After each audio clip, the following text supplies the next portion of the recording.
اعوذ باللہ من الشیطان الرجیم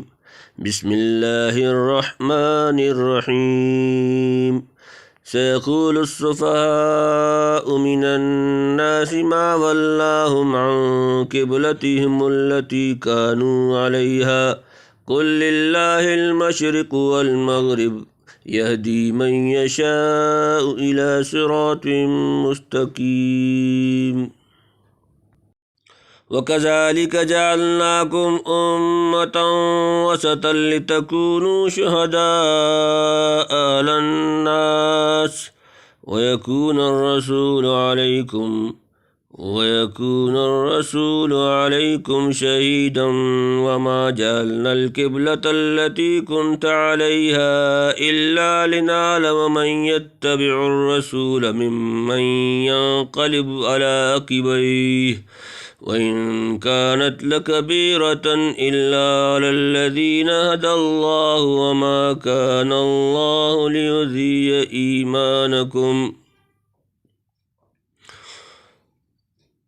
إِنَّ اللَّهَ بِالنَّاسِ لَرَءُوفٌ رَحِيمٌ قد نرى تقلب وجهك في السماء فلنولينك قبلة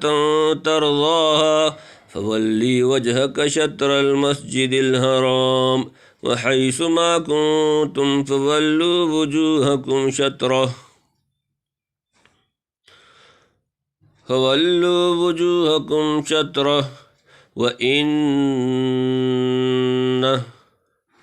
وَإِنَّ الَّذِينَ أُوتُوا الْكِتَابَ لَيَعْلَمُونَ أَنَّهُ الْحَقُّ مِنْ رَبِّهِمْ وَمَا اللَّهُ بِغَافِلٍ عَمَّا يَعْمَلُونَ وَلَئِنْ أَتَيْتَ الَّذِينَ أُوتُوا الْكِتَابَ بِكُلِّ آيَةٍ مَا تَبِعُوا قِبْلَتَكَ وَمَا أَنْتَ بِتَابِعٍ قِبْلَتَهُمْ وَمَا بَعْضُهُمْ بِتَابِعٍ قِبْلَةَ بَعْضٍ وَلَئِنِ اتَّبَعْتَ أَهْوَاءَهُمْ مِنْ بَعْدِ مَا جَاءَكَ مِنَ الْعِلْمِ إِنَّكَ إِذًا لَمِنَ الظَّالِمِينَ الَّذِينَ آتَيْنَاهُمُ الْكِتَابَ يَعْرِفُونَهُ كَمَا يَعْرِفُونَ أَبْنَاءَهُمْ وَإِنَّ فَرِيقًا مِّنْهُمْ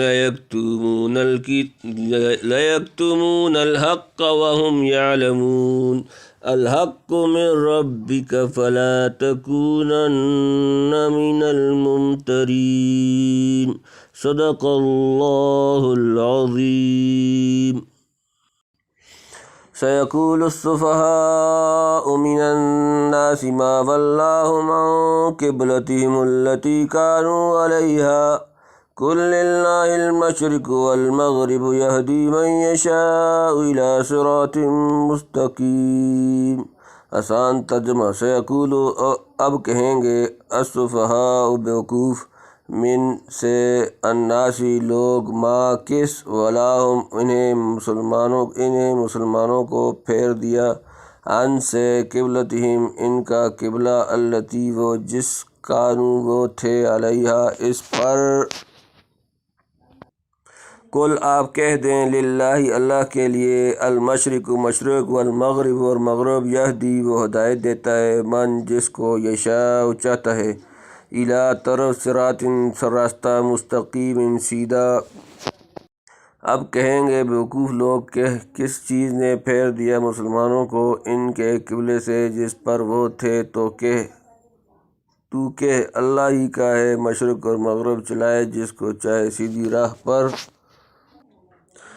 حضرت صلی اللہ علیہ وآلہ وسلم جب مکہ سے مدینہ میں تشریف لائے تو 16-17 مہینے بیت المقدس ہی کی طرف نماز پڑھتے رہے۔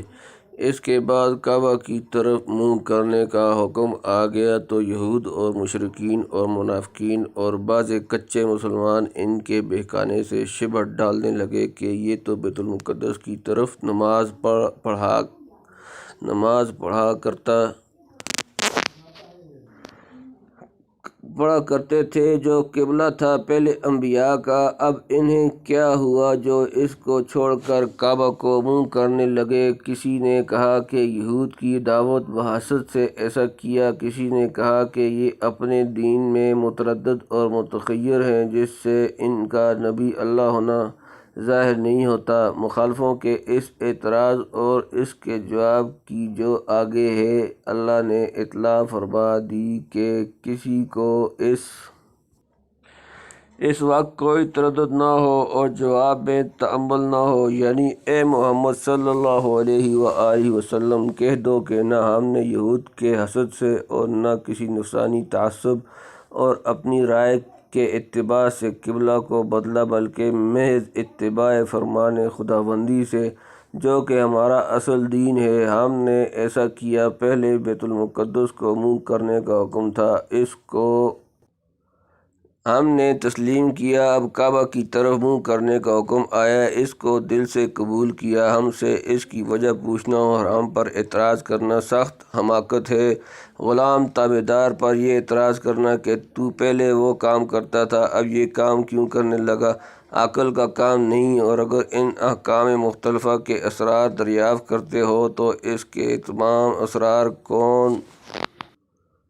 سمجھے اور تم بیوقوفوں کو کون سمجھائے؟ البتہ اتنی بات ہر کوئی سمجھ سکتا ہے اور ہر ایک کو سمجھا سکتا ہے کہ قبلے کا معین فرمانا تو طریقہ عبادت کو بتلانے کی غرض سے ہے، اصل عبادت ہرگز نہیں، اور اس بارے میں حق تعالیٰ کا معاملہ جدا جدا ہے۔ کسی کو اپنی حکمت و رحمت کے مطابق ایک خاص راستہ بتلایا جاتا ہے، کسی کو دوسرا۔ تمام مواقع اور جملہ جہات کا وہ مالک ہے جس کو جس وقت چاہتا ہے اس کو ایسا راستہ بتلا دیتا ہے جو نہایت سیدھا اور سب راستوں سے مختصر اور قریب تر ہو۔ چنانچہ ہم کو اس وقت اس قبلہ کی ہدایت فرمائی جو سب قبلوں میں افضل اور بہتر ہے۔ وَكَذَلِكَ جَعَلْنَاكُمْ أُمَّةً وَسَطًا لِتَكُونُوا شُهَدَاءَ عَلَى النَّاسِ وَيَكُونَ الرَّسُولُ عَلَيْكُمْ شَهِيدًا وَمَا جَعَلْنَا الْقِبْلَةَ الَّتِي كُنْتَ عَلَيْهَا إِلَّا لِنَعْلَمَ مَن يَتَّبِعُ الرَّسُولَ ممن ينقلب على عقبيه وإن كانت لكبيرة إلا على الذين هدى الله وما كان الله ليضيع إيمانكم إن الله بالناس لرؤوف رحيم۔ آسان ترجمہ وَكَذَلِكَ اور اسی طرح جعلناکم ہم نے تمہیں بنایا امت وسطاً معتدل لتکونوا تاکہ تم ہو شہداء گواہ اعلیٰ پر الناس لوگ ویکون اور ہو الرسول رسول علیکم تم پر شہیداً گواہ۔ وما جعلنا اور نہیں مقرر کیا ہم نے القبلۃ قبلہ التی وہ کس کنتا آپ تھے علیہا اس پر الا مگر لنعلم تاکہ ہم معلوم کریں من کون یتبع پیروی کرتا ہے الرسول رسول ممن اس سے جو ینقلب پھر جاتا ہے علی پر عقبیہ اپنی ایڑیاں وان اور بے شک کانت یہ تھی لکبیرۃ بھاری بات الا مگر علی پر الذین جنہیں ہدایت دی اللہ وما کان اور نہیں اللہ لیضیع کہ وہ ضائع کرے ایمانکم تمہارا ایمان ان بے شک اللہ بالناس لوگوں کے ساتھ لرؤوف بڑا شفیق رحیم رحم کرنے والا۔ اور اسی طرح کیا ہم نے تم کو امت معتدل تاکہ تم ہو گواہ لوگوں پر اور ہو رسول تم پر گواہی دینے والا،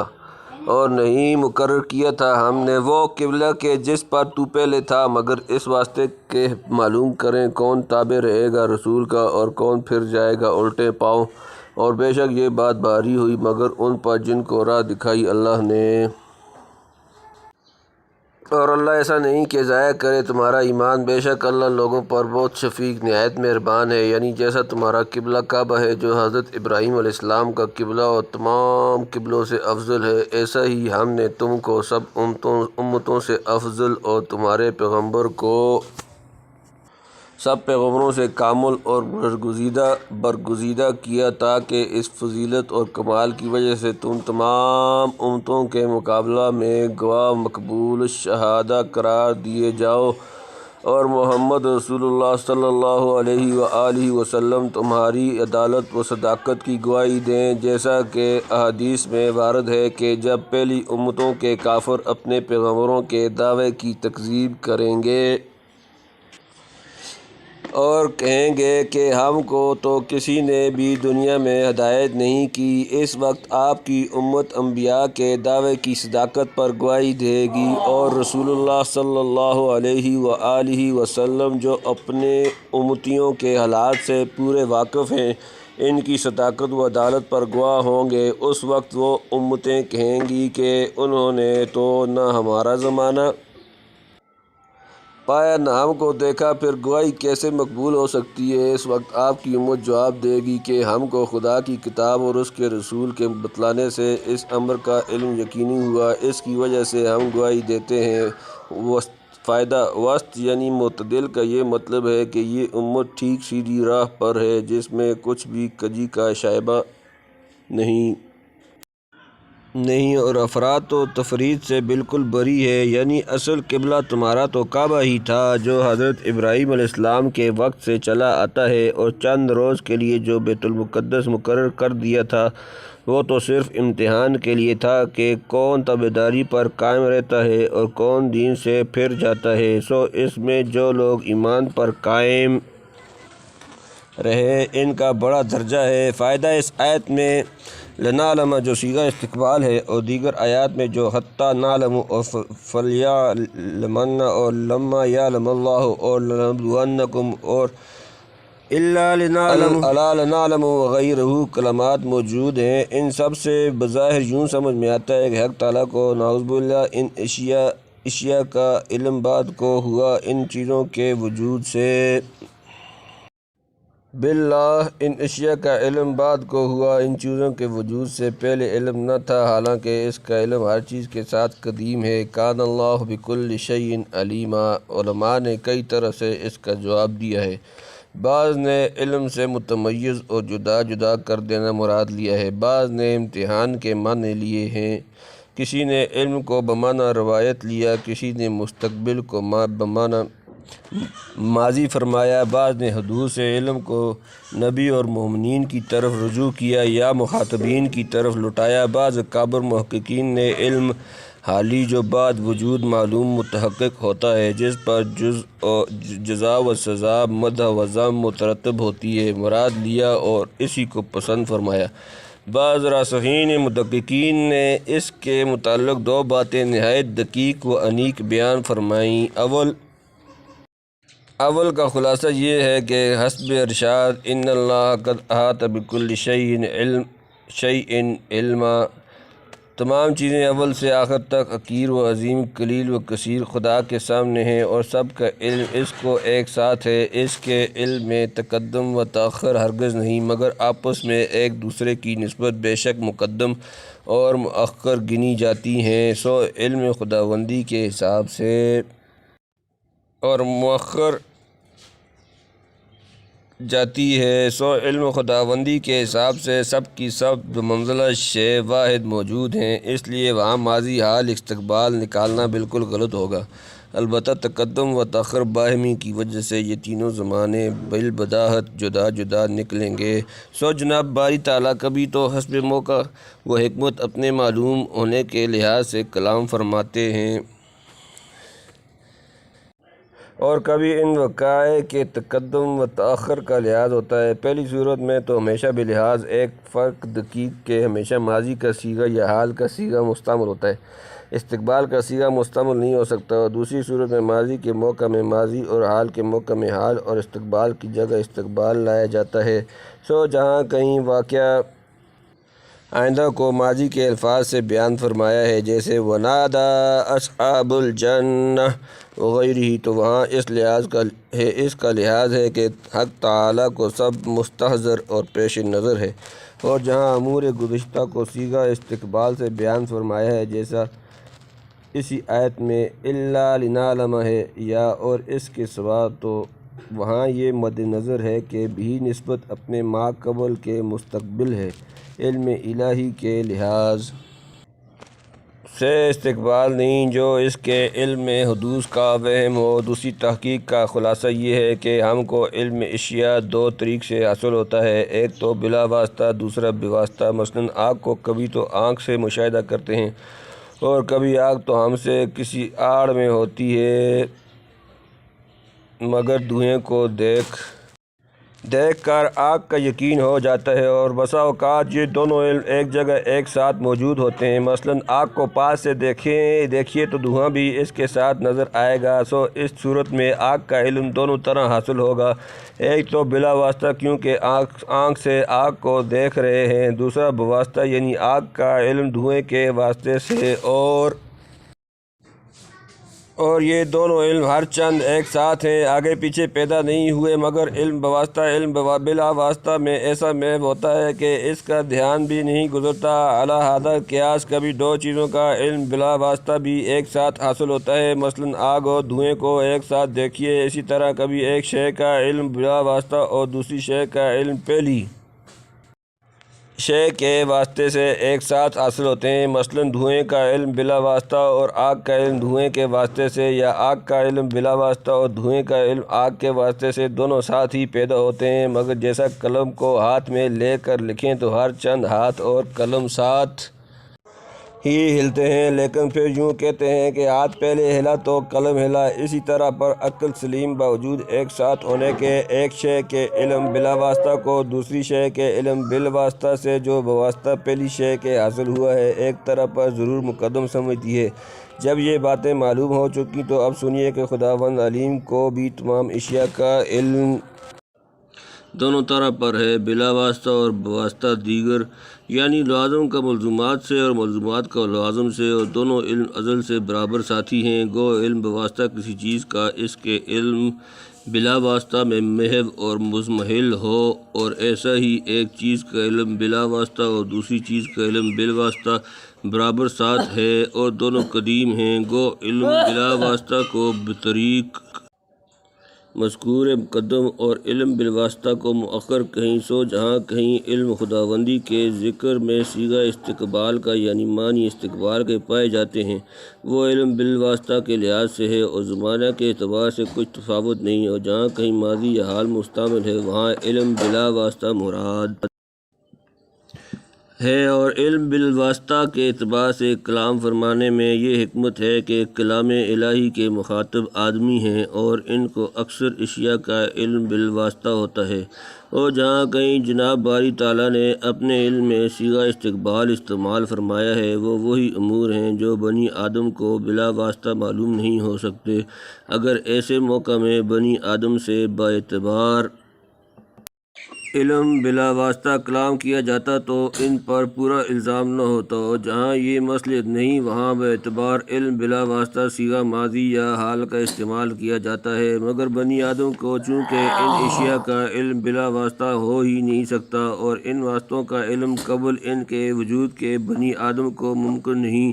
اور اس وجہ سے ان کے تمام علوم برابر حاصل نہیں ہوتے، تو وہ خدا کو اپنے اوپر قیاس کر کے صیغہ استقبال سے حدوث سمجھ جاتے ہیں، اور حیران ہوتے ہیں کہ علم الہی میں حدوث ثابت ہو گیا، مگر فہمیدہ اشخاص جو نقطہ مذکورہ سے واقف ہیں سب کو مطابق یکدگر سمجھتے ہیں۔ والحمدللہ قد نرى تقلب وجهك في السماء فلنولينك قبلة ترضاها فول وجهك شطر المسجد الحرام وحيث ما كنتم فولوا وجوهكم شطره وإن الذين أوتوا الكتاب ليعلمون أنه الحق من ربهم وما الله بغافل عما يعملون۔ آسان ترجمہ، قد نرى ہم دیکھتے ہیں، تقلب بار بار پھرنا، وجہک آپ کا، منہ فی میں طرف، السماء آسمان، فلنولینک تو ضرور ہم پھیر دیں گے آپ کو، قبلتاً قبلہ، ترضاہا اسے آپ پسند کرتے ہیں، فولی پس آپ پھیر لیں وجہ کا اپنا منہ شطرہ طرف المسجد حرام مسجد حرام خانہ کعبہ وحیث ما اور جہاں کہیں کن تم ہو فولو سو پھیر لیا کرو وجوہکم اپنے منہ شطرہ اسی طرح وَإِنَّ اور بے شک الذین جنہیں اوت الکتاب دی گئی کتاب لیعلمون وہ ضرور جانتے ہیں انہو کہ یہ الحق حق من سے ربہم ان کا رب وما اور نہیں اللہ بغافل بے خبر اما اس سے جو یعملون وہ کرتے ہیں بے شک ہم دیکھتے ہیں بار بار اٹھنا تیرے منہ کا آسمان کی طرف سو البتہ پھیریں گے ہم تجھ کو جس قبلہ کی طرف تو راضی ہو اب پھیر منہ اپنا طرف مسجد الحرام کے اور جس جگہ تم ہوا کرو پھیرو منہ اسی طرف اور جن کو ملی ہے کتاب البتہ جانتے ہیں کہ یہی ٹھیک ہے ان کے رب کی طرف سے اور اللہ بے خبر نہیں ان کاموں سے جو وہ کرتے ہیں چونکہ آپ کا اصلی قبلہ اور آپ کے قبلات کے مناسب خانہ کعبہ تھا اور سب قبلوں سے افضل اور حضرات ابراہیم علیہ السلام کا بھی قبلہ وہی تھا اور ادھر یہود طعن کرتے تھے کہ یہ نبی شریعت میں ہمارے مخالف اور ملت ابراہیمی کے موافق ہو کر ہمارا قبلہ کیوں اختیار کرتے ہیں ان وجوہ سے جس زمانہ میں آپ بیت المقدس کی طرف نماز پڑھتے تھے تو دل یہی چاہتا تھا کہ کعبہ کی طرف منہ کرنے کا حکم آ جائے اور اس شوق میں آسمان کی طرف منہ اٹھا کر ہر طرف کو دیکھتے تھے کہ شاید فرشتہ حکم لاتا ہو اس پر یہ آیت اتری اور استقبال کعبہ کا حکم آ گیا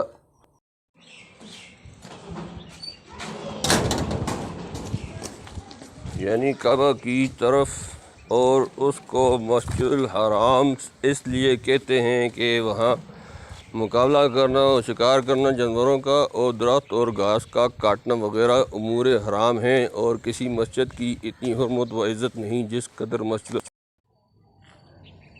کی حرمت ہے جب تحویل قبلہ کا یہ حکم نازل ہوا تو آپ بجماعت مسجد بنی سلمہ میں ظہر کی نماز پڑھ رہے تھے 2 رکعت بیت المقدس کی طرف پڑھ چکے تھے نماز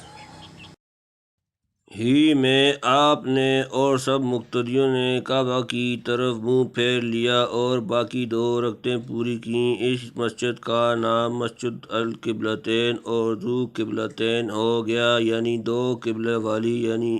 حضر میں یا سفر میں مدینہ میں یا دوسرے شہر میں جنگل میں یا دریا میں یا خود بیت المقدس میں جہاں کہیں ہو کعبہ کی طرف منہ کر کے نماز پڑھو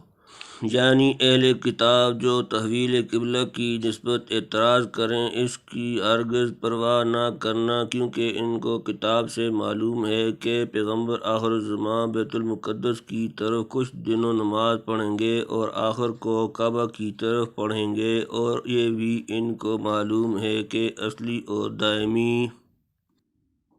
پڑھیں گے اور یہ بھی ان کو معلوم ہے کہ اصلی اور دائمی قبلہ ان کا ملت ابراہیم کے موافق ہوگا اس لیے اس تحویل قبلہ کو وہ بھی حق سمجھتے ہیں محض حسد سے جو چاہیں کہیں سو حق تعالیٰ ان کی باتوں کو خوب جانتا ہے جس کا نتیجہ ان کو ایک دن معلوم ہو جائے گا وَلَئِنْ أَتَيْتَ الَّذِينَ أُوتُوا الْكِتَابَ بِكُلِّ آيَةٍ مَا تَبِعُوا قِبْلَتَكَ وَمَا أَنْتَ بِتَابِعٍ قِبْلَتَهُمْ وَمَا بَعْضُهُمْ بِتَابِعٍ قِبْلَةَ بَعْضٍ وَلَئِنِ اتَّبَعْتَ أَهْوَاءَهُمْ مِنْ بَعْدِ مَا جَاءَكَ مِنَ الْعِلْمِ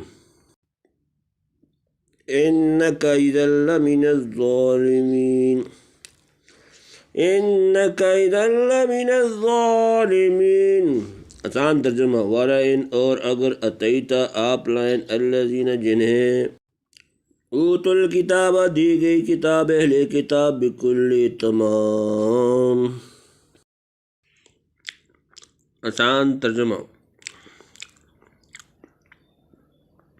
آیات نشانیاں ما تابعو وہ پیروی نہ کریں گے قبلۃ کا آپ کا قبلہ وما اور نہ انتا آپ بتابعین پیروی کرنے والے قبلتہم ان کا قبلہ وما اور نہیں بعضہم ان سے کوئی بتابعین پیروی کرنے والا قبلتا قبلہ بعض کسی ولئن اور اگر اتبعتا آپ نے پیروی کی اہواءہم ان کی خواہشات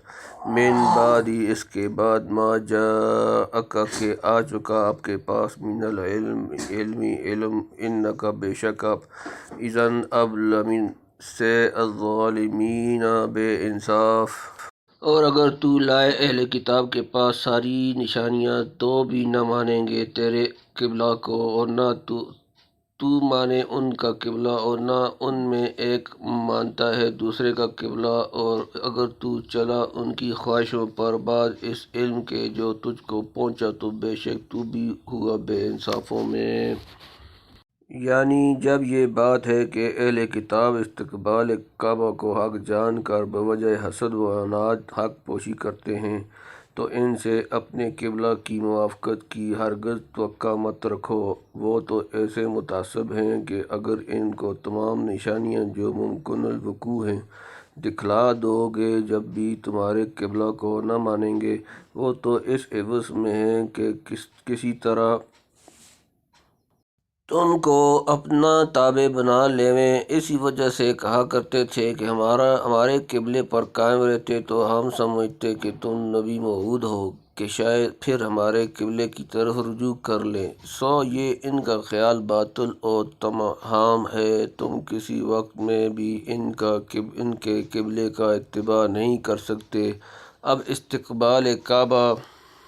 کا حکم قیامت تک منسوخ نہیں ہو سکتا، اور دوسروں کے تابع بنانے کا ارادہ تو بعد میں کریں، پہلے اہل کتاب تو آپس میں دربارہ امر قبلہ موافق ہو جائیں۔ یہود کا قبلہ صحرا بیت المقدس ہے اور نصارہ کا قبلہ بیت المقدس کی شرقی جانب ہے جہاں حضرت عیسیٰ علیہ السلام کا نفخ روح ہوا تھا۔ جب وہی باہم موافق نہیں ہو سکتے تو پھر مسلمانوں سے اس مطابق نقیضین کی توقع کرنی محض حماقت ہے۔ یعنی ان دلائل سے قطع نظر کر کے تھوڑی دیر کے لیے اگر مان بھی لیا جائے کہ آپ نعوذ باللہ اہل کتاب کے قبلہ کی مطابق نزول وحی اور علم یقینی کے خلاف کر بھی لیویں تو اس تقدیر محال پر بے شک آپ بھی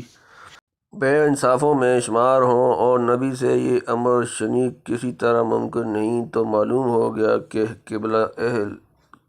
کتاب کی مطابق آپ سے ہرگز ممکن نہیں، سراسر علم کے خلاف یعنی جہل اور گمراہی ہے۔ الذین آتیناہم الکتاب یعرفونہ کما یعرفون ابناءہم وان فریقا منہم لیکتمون الحق وہم یعلمون۔ الذین آسان ترجمہ الذین اور جنہیں آتیناہم ہم نے دی الکتاب کتاب یعرفونہ ویسے پہچانتے ہیں کما جیسے یعرفونہ پہچانتے ہیں ابناءہم اپنے بیٹے وان اور بے شک فریقاً ایک گروہ منہم ان سے لیکتمون وہ چھپاتے ہیں الحق حق وہم حالانکہ وہ یعلمون وہ جانتے ہیں۔ جن کو ہم نے دی ہے کتاب پہچانتے ہیں اس کو جیسے پہچانتے ہیں اپنے بیٹوں کو، اور بے شک ایک فرقہ ان میں البتہ چھپاتے ہیں حق کو جان کر۔ الحق من ربک فلا تکونن من الممترین۔ آسان ترجمہ الحق حق من سے ربک آپ کا رب فلا تکونن پس آپ نہ ہو جائیں من الممترین شک کرنے والوں میں سے۔ حق وہی ہے جو تیرا رب کہے پھر تو نہ ہو شک لانے والا۔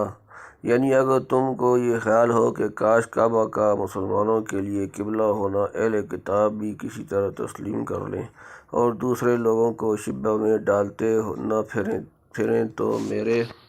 نبی موعود ہونے میں خلجان باقی نہ رہے، تو جان لو کہ اہل کتاب کو تمہارا بہت پورا علم ہے۔ آپ کے نسب و قبیلہ و مولد و مسکن و صورت و شکل و اوصاف و احوال سب کو جانتے ہیں، جس کی وجہ سے ان کو آپ کا علم اور آپ کی نبی موعود ہونے کا ایسا یقین ہے جیسے بہت سے لڑکوں میں اپنے بیٹوں کو بلا تأمل و تردد